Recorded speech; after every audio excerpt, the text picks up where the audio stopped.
Salamat sa kamusta?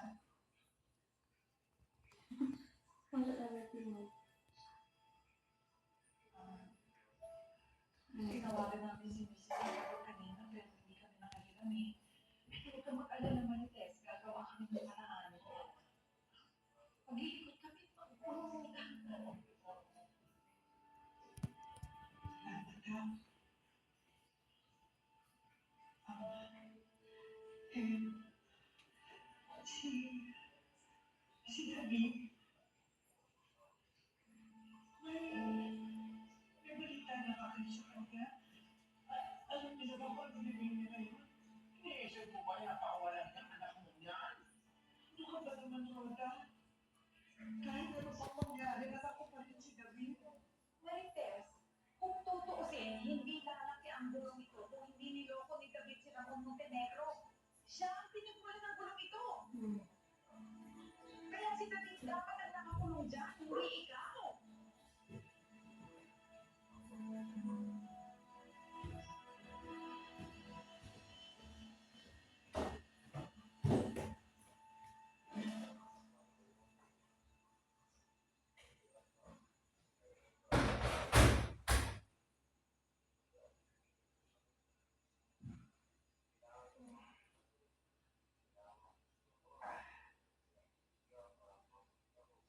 You look terrible. Ano nangyari sa'yo?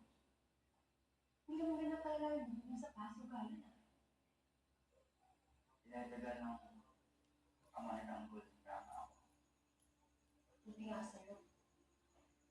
Ikaw ang problema mo. Tumulang-garap na ako. Dahil sa kalokohan mo. Alam mo naman yung pinag-usapan tayo pero yung ginawa mo. Eh, tuloy. Mabuking ka lang tutuloy ako. Paano ang problema yun? Sa gawin mo yung pinapagawa ko, para makalas tayo ng bubansa. Any Martian is the not good. Ayos ka lang talaga.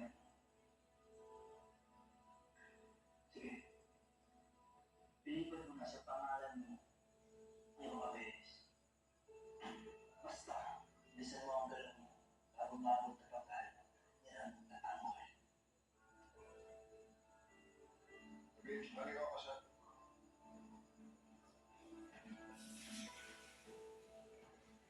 Sir.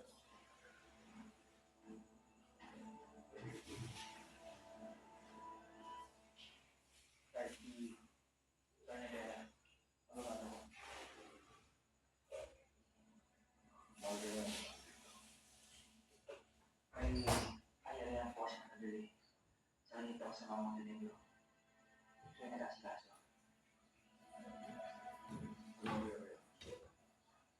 Paano mo natin yung pinagkagawa mo sa video? Kung umuha siya ako sa dito, sa dito. Sorry. Pinaghirapan ko yung mabilis. Pero di yung tayo sa mga Montenegro. Diba? Kaya, Opo. Inaayos ko yung mga modelos para may ilan sa pangalan ko. Ako kami rin. okay. Ginagawa mo. Wala akong tiwala sa mga tao. Lalo na kung demon yung boss nila. Hindi yung tinutawanan nila ng motel. Yung tulungan nila kung si David. Ay binabayaan niya sa servisyo. Pero magkakatulayan siguro.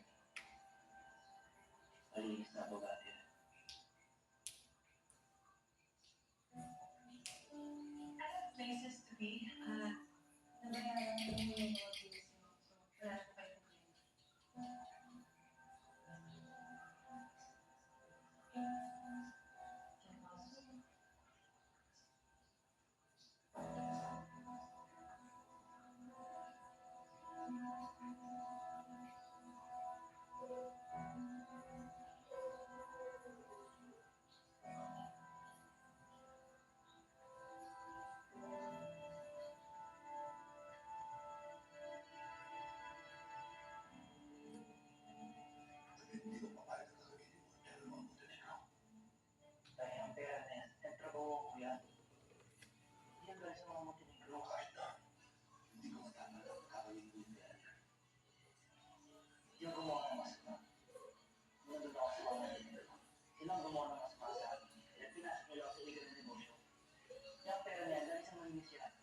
Dahil pinagpro